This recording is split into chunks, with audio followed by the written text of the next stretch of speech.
ओम शांति। आज है 9 जून, शिव बाबा की साकार मुरली। आज मीठे बाबा कहते हैं, मीठे बच्चे, तुम सारे विश्व पर शांति का राज्य स्थापन करने वाले बाप के मददगार हो। अभी तुम्हारे सामने सुख शांति की दुनिया है। बाबा कहते, बाप बच्चों को किस लिए पढ़ाते हैं? पढ़ाई का सार क्या है? उत्तर, बाप अपने बच्चों को स्वर्ग का प्रिंस, विश्व का मालिक बनाने के लिए पढ़ाते हैं। बाप कहते हैं, बच्चे, पढ़ाई का सार है। क्या सार है? शॉर्ट में बाबा बता रहे हैं कि दुनिया की सब बातों को छोड़ दो, भूल जाओ। ऐसे कभी नहीं समझो कि हमारे पास करोड़ों हैं, लाख हैं। बाबा कहते, कुछ भी हाथ में नहीं आएगा, इसीलिए अच्छी रीति पुरुषार्थ करो, पढ़ाई पर ध्यान दो। गीत है, आखिर वह दिन आया आज। ओम शांति। अच्छा, बच्चों ने गीत सुना? कौन सा गीत था? आखिर वह दिन आया आज। आखिर विश्व पर शांति का समय आया। सब कहते हैं विश्व में शांति कैसे हो? फिर जो ठीक राय देते हैं उन्हों को इनाम देते हैं। नेहरू भी राय देते थे, बट शांति तो हुई नहीं, सिर्फ राय देकर चले गए। अभी तुम बच्चों की बुद्धि में है कि कोई समय सारे विश्व भर में सुख शांति संपत्ति आ रही थी। क्या क्या था? सुख शांति और संपत्ति थी। वह अभी नहीं है, अब फिर होने वाली है। शब्द पे ध्यान देंगे बाबा के, अब फिर होने वाली है। चक्र तो फिरेगा ना। यह तुम संगम युगी ब्राह्मणों की बुद्धि में है। तुम जानते हो भारत फिर सोने का बनना है। भारत को ही गोल्डन, है ना, स्पैरो यानी सोने की चिड़िया कहा जाता है। भल महिमा तो करते हैं, परंतु सिर्फ कहने मात्र। तुम तो अभी प्रैक्टिकल में पुरुषार्थ करते हो, जानते हो। बाकी थोड़े रोज हैं, इस पर ध्यान देंगे तो यह सब नर्क के दुख की बातें भूल जाती हैं। तुम्हारी बुद्धि में अब सुख की दुनिया सामने खड़ी है। जैसे आगे विलायत से आते थे तो समझते थे अभी बाकी थोड़ा समय है पहुंचने में, क्योंकि आगे विलायत से आने में बहुत टाइम लगता था। अभी तो एरोप्लेन में जल्दी पहुंच जाते हैं। बाबा कहते, अभी तुम बच्चों की बुद्धि में है कि अब हमारे सुख के दिन आने हैं, जिसके लिए पुरुषार्थ कर रहे हैं। बाबा ने पुरुषार्थ भी बहुत सहज बताया। ड्रामा अनुसार कल्प पहले माफिक, यह सर्टेन है। तुम देवता थे, देवता के कितने ढेर के ढेर मंदिर बन रहे हैं। बच्चे जानते हैं यह मंदिर आदि बनाकर क्या करेंगे?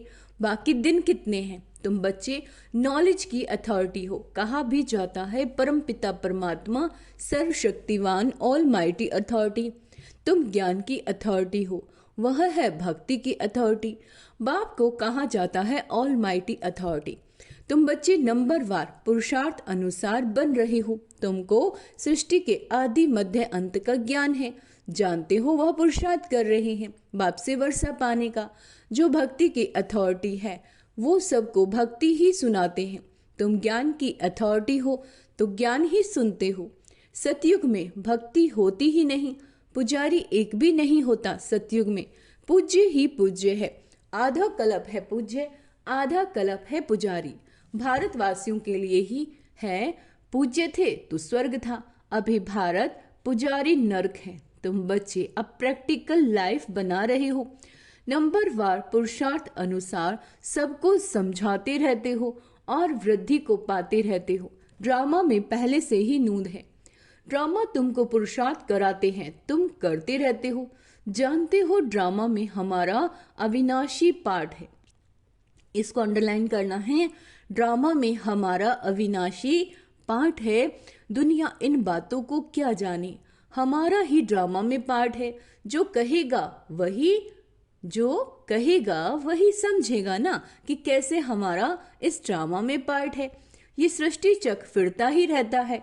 यह वर्ल्ड की हिस्ट्री ज्योग्राफी तुम्हारे सिवाय और कोई को मालूम नहीं। ऊंचे ते उच्च कौन है दुनिया में कोई नहीं जानते। ऋषि मुनि आदि भी कहते थे हम नहीं जानते, नेति नेति कहते थे ना। अभी तुम बच्चे तो जानते हो, वह रचता बाप है और हमको पढ़ा रहे हैं। यह भी बाबा ने बार बार समझाया है कि यहाँ जब बैठते हो तो देही अभिमानी होकर बैठो। इसे अंडरलाइन करेंगे कि जब भी बैठते हो स्वयं को आत्मा समझकर बैठो। अच्छा, बाबा कहते एक बाप ही राजयोग सिखाते हैं और वर्ल्ड की हिस्ट्री ज्योग्राफी समझाते हैं। बाबा कहते मैं कोई थॉट रीडर नहीं हूं, मैं कोई थॉट रीडर नहीं हूं, इतनी बड़ी दुनिया, इनको क्या बैठ रीड करेंगे। बाप तो खुद कहते हैं मैं ड्रामा की नूंद अनुसार आता हूं तुम्हें पावन बनाने। ड्रामा में मेरा जो पार्ट है वही बजाने आता हूं, बाकी मैं कोई थॉट रीड नहीं करता। बतलाता हूं कि मेरा क्या पार्ट है और तुम क्या पार्ट बजा रहे हो।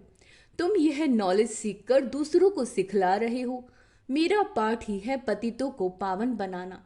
यह भी तुम बच्चे जानते हो, तुम तिथि तारीख आदि सब जानते हो, दुनिया में कोई थोड़े ही जानते हैं। तुमको बाप सिखला रहे हैं, फिर जब ये चक्र पूरा करेंगे तब फिर बाबा आएंगे। उस समय जो सीन चले वह फिर कल्प बाद चलेगी, एक सेकंड ना मिले दूसरे से। यह नाटक फिरता ही रहता है, फिरता ही रहता है ना। तुम बच्चों को बेहद के नाटक का पता है, फिर भी तुम घड़ी घड़ी भूल जाते हो, फिर भी तुम घड़ी घड़ी भूल जाते हो। बाबा कहते तुम सिर्फ याद करो हमारा बाबा, बाबा है वही टीचर है, गुरु है। अच्छा, तुम्हारी बुद्धि उस तरफ चली जानी चाहिए ना। आत्मा खुश होती है बाप की महिमा सुनकर। सब कहते हैं हमारा बाबा, बाबा है, टीचर है। वह सच्चा ही सच्चा है, पढ़ाई भी सच्ची है और पूरी है। उन मनुष्यों की पढ़ाई अधूरी है। तो तुम बच्चों की बुद्धि में कितनी खुशी होनी चाहिए। बड़ा इम्तिहान पास करने वालों की बुद्धि में जायज़ती खुशी रहती है।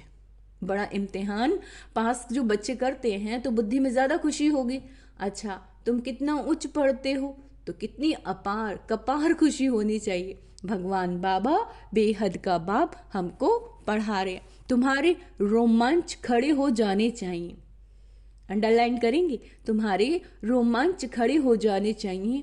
वही एपिसोड रिपीट हो रहा है, सिवाय तुम्हारे किसी को पता नहीं। कल्प की आयु ही बढ़ा दी। तुम्हारी बुद्धि में 5000 वर्ष की सारी स्टोरी चक्र खाती बाबा कहते रहती है, जिसको ही क्या कहते हैं, स्वदर्शन चक्र।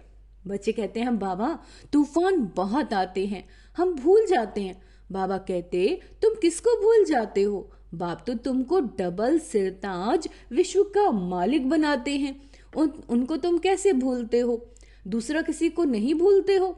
स्त्री, बाल बच्चे, चाचा, मामा, मित्र संबंधी आदि सब याद है, बाकी इस बात को तुम भूलते क्यों हो। तुम्हारी युद्ध इस याद में है। ये बहुत इंपॉर्टेंट लाइन है। तुम्हारी युद्ध इस बात में है, जितना हो सके याद करना है। बच्चों को अपनी उन्नति के लिए सवेरे सवेरे उठ बाप की याद में सैर करनी है। तुम छतों पर व बाहर ठंडी हवा में चले जाओ, यहाँ ही आकर बैठना कोई जरूरी नहीं। बाहर भी जा सकते हो, सवेरे के टाइम कोई डर आदि की बात नहीं रहती। बाहर में जाकर पैदल करो, घूमो, आपस में यही बातें करते रहो। देखे कौन बाबा को जायज़ती याद करता है, फिर बताना चाहिए कितना समय हमने याद किया, बाकी समय हर हमारी बुद्धि कहाँ कहाँ गई। इसको कहा जाता है एक दो में उन्नति को पाना। इसको क्या कहेंगे, एक दो में उन्नति को पाना। नोट करो कितना समय बाप को याद किया। बाबा की जो प्रैक्टिस है वह बतलाते हैं। याद में तुम 1 घंटा पैदल करो तो भी टांगे थकेंगी नहीं। याद से तुम्हारे कितने पाप कट जाएंगे। चक्र को तो तुम जानते हो, रात दिन तुमको घर यही बुद्धि में है कि हम अभी घर जाते हैं, पुरुषार्थ करते हैं।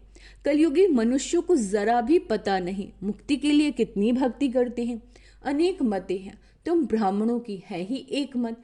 जो ब्राह्मण बनते हैं उन सब की है श्रीमत। तुम बाप के श्रीमत से देवता बनते हो, देवताओं की कोई श्रीमत नहीं। श्रीमत अभी ही तुम ब्राह्मणों को मिलती है। भगवान है ही निराकार जो तुमको राजयोग सिखाते हैं, जिससे तुम अपना राज्य भाग्य ले कितना उच्च विश्व का मालिक बनते हो, है ना। बाबा कहते भक्ति मार्ग के वेद शास्त्र आदि कितने ढेर हैं, ढेर के ढेर, परंतु काम की सिर्फ एक गीता है। भगवान आकर राजयोग सिखाते हैं, उसको ही गीता कहा जाता है। अभी तुम बाप से पढ़ते हो, जिससे तुम स्वर्ग का राज्य पाते हो। जिसने पढ़ा उसने लिया, अंडरलाइन करेंगे कि जिसने पढ़ा उसने लिया। ड्रामा में पार्ट है ना, ज्ञान सुनाने वाला ज्ञान सागर एक ही बाप है, वह ड्रामा प्लान अनुसार। बहुत गहरी लाइन, एक एक शब्द ही वैसे तो गहरी है। वह ड्रामा प्लान अनुसार कलयुग के अंत सतयुग के आदि के संगम पर ही आते हैं। कोई भी बात में मुंह जो नहीं, बाप इसमें आकर पढ़ाते हैं और कोई भी पढ़ा न सके। यह दादा भी आगे कोई से पढ़ा हुआ होता तो और भी बहुत उनसे पढ़े हुए होते। बाप तो कहते हैं इन गुरुओं आदि सबका उद्धार करने मैं आता हूँ। अभी तुम बच्चों की एम ऑब्जेक्ट सामने खड़ी है, हम यह बनते हैं। यह है ही लक्ष्मी नारायण बनने की सत्य कथा। इनके फिर भक्ति मार्ग में महिमा चलती है, भक्ति मार्ग की रस्म चलती आती है। अभी यह रावण राज्य पूरा होना है। तुम अभी दशहरा आदि में थोड़े ही जाओगे, तुम तो समझाएंगे यह क्या करते हैं। यह तो बेबीज का काम है, बड़े बड़े आदमी देखने जाते हैं रावण को कैसे जलाते हैं। बाबा कहते ये है कौन, कोई बता न सके। रावण राज्य है ना, दशहरा आदि में कितनी खुशी मनाते हैं, जिसमें रावण को जलाते आते हैं। दुख भी चला आता है, कुछ भी समझ नहीं आता। अभी तुम समझते हो हम कितने बेसमझ थे, रावण बेसमझ बना देते हैं। तुम कहते हो बाबा हम लक्ष्मी नारायण जरूर बनेंगे, हम कोई कम पुरुषार्थ थोड़े ही करेंगे। यह एक ही स्कूल है, ये एक ही स्कूल है, पढ़ाई बहुत सहज है। बूढ़ी बूढ़ी माताएं और कुछ नहीं याद कर सकती तो सिर्फ बाप को याद करो। मुख से हे राम तो कहते हैं ना, बाबा ये बहुत सहज बताते हैं। तुम आत्मा हो, परमात्मा बाप को याद करो तो तुम्हारा बेड़ा पार हो जाएगा। अच्छा कहाँ चले जाएंगे बताओ, शांति धाम और सुख धाम, और सब कुछ भूल जाओ। जो कुछ सुना है पढ़ा है वो सब भूल, अपने को आत्मा समझ बाप को याद करो तो बाप से वर्षा जरूर मिलेगा। बाप की याद से ही पाप कट जाते हैं, कितना सहज है। कहते भी हैं भ्रकुटी के बीच में चमकता है एक सितारा, तो जरूर इतनी छोटी आत्मा होगी ना। डॉक्टर लोग तो बहुत कोशिश करते हैं आत्मा को देखने की, परंतु वह बहुत सूक्ष्म है, हट आदि से कोई देख न सके। बाप भी ऐसे ही बिंदी है, कहते हैं जैसे तुम साधारण हो, हम भी साधारण बन तुमको पढ़ाता हूँ। किसी को ये पता क्या पता कि इन्हों को भगवान कैसे पढ़ाते होंगे। श्री कृष्ण पढ़ाते तो सारा अमेरिका जापान आदि सब तरफ से आ जाए, उनमें कितनी कशिश है। बाबा कहते श्री कृष्ण के साथ प्यार तो सबको है ना। अभी तो तुम बच्चे जानते हो हम 100 बन रहे हैं। बाबा ने क्या कहा, हम 100 बन रहे हैं। श्री कृष्ण है प्रिंस, उन्हें गोद में लेना चाहते हैं तो पुरुषार्थ करना पड़े, कोई बड़ी बात नहीं। बाप अपने बच्चों को स्वर्ग का प्रिंस, विश्व का मालिक बनाने के लिए पढ़ाते हैं। बाप कहते हैं बच्चे पढ़ाई का सार है, बच्चे पढ़ाई का सार है। दुनिया की सब बातों को छोड़ दो। ऐसे कभी नहीं समझो कि हमारे पास करोड़ हैं लाख हैं, कुछ भी हाथ में नहीं आएगा। इसलिए अच्छी रीति पुरुषार्थ करो। बाप के पास आते हैं तो बाप उल्हाना देते हैं। 8 मास से आते हो और बाप जिनसे स्वर्ग की बादशाही मिलती है उनसे इतना समय मिले भी नहीं। कहते बाबा फलाना काम था, अरे तुम मर जाते, अरे तुम मर जाते फिर यहाँ कैसे आते। ये बहाने थोड़े ही चल सकेंगे। बाप राजयोग सिखा रहे हैं और तुम सीखते नहीं। जिसने बहुत भक्ति की होगी उनको 7 रोज तो क्या 1 सेकंड में भी तीर लग जाएगा। बहुत इंपॉर्टेंट बात बाबा ने बोली है कि जिन्होंने बहुत भक्ति की होगी 7 रोज क्या उन्हें 1 सेकंड में तीर लग जाएगा। सेकंड में विश्व का मालिक बन सकते हैं, यह खुद अनुभवी बैठा है। विनाश देखा, चतुर्भुज रूप देखा, बस समझने लगा ओहो हम विश्व के मालिक बनते हैं। साक्षात्कार हुआ ना, उमंग आया और सब कुछ छोड़ दिया। यहाँ तुम बच्चों को मालूम पड़ा बाप आए हैं विश्व की बादशाही देने। बाप पूछते हैं निश्चय कब हुआ, तो कहते हैं 8 मास। बाबा ने समझाया मूल बात है याद और ज्ञान। मूल बात क्या है, याद और ज्ञान। बाकी तो दीदार कोई काम का नहीं। बाप को पहचान लिया तो फिर पढ़ना शुरू करो तो तुम भी ये बन सकते हैं। पॉइंट्स मिलती है जो कोई को भी समझा सकते हो। बहुत मिठास से समझाओ, बहुत मिठास से समझाओ। शिव बाबा जो पतित पावन हैं, कहते हैं मुझे याद करो तो पावन पावन दुनिया के मालिक बन जाएंगे। युक्ति से समझाना है। अब इसको भी अंडरलाइन करना है कि समझाना तो है, मिठास से समझाना है, लेकिन युक्ति से समझाना है। तुम चाहते हो ना गॉड फादर लिबरेट कर स्वीट होम वापस ले जाए। अच्छा, अब तुम्हारे ऊपर जो कट यानी जंग चढ़ी हुई है उसके लिए बाप कहते हैं मुझे याद करो, है ना, आत्मा समझ के। अच्छा, मीठे मीठे सिक्के लदे बच्चों प्रति माता पिता बाप दादा का याद प्यार और गुड मॉर्निंग। रूहानी बाप की रूहानी बच्चों को नमस्ते। हम रूहानी बच्चों की रूहानी माता पिता बाप दादा को याद प्यार गुड मॉर्निंग नमस्ते मीठे बाबा, शुक्रिया बाबा, शुक्रिया। धारणा के लिए मुख्य सार, सवेरे सवेरे उठ पैदल करते बाप को याद करो। आपस में यही मीठी मीठी रूह रिहान करो कि देखे कौन कितना समय बाबा को याद करता है। फिर अपना अनुभव सुनाओ। बाप को पहचान लिया तो फिर कोई बहाना नहीं देना है, पढ़ाई में लग जाना है और मुरली कभी मिस नहीं करनी।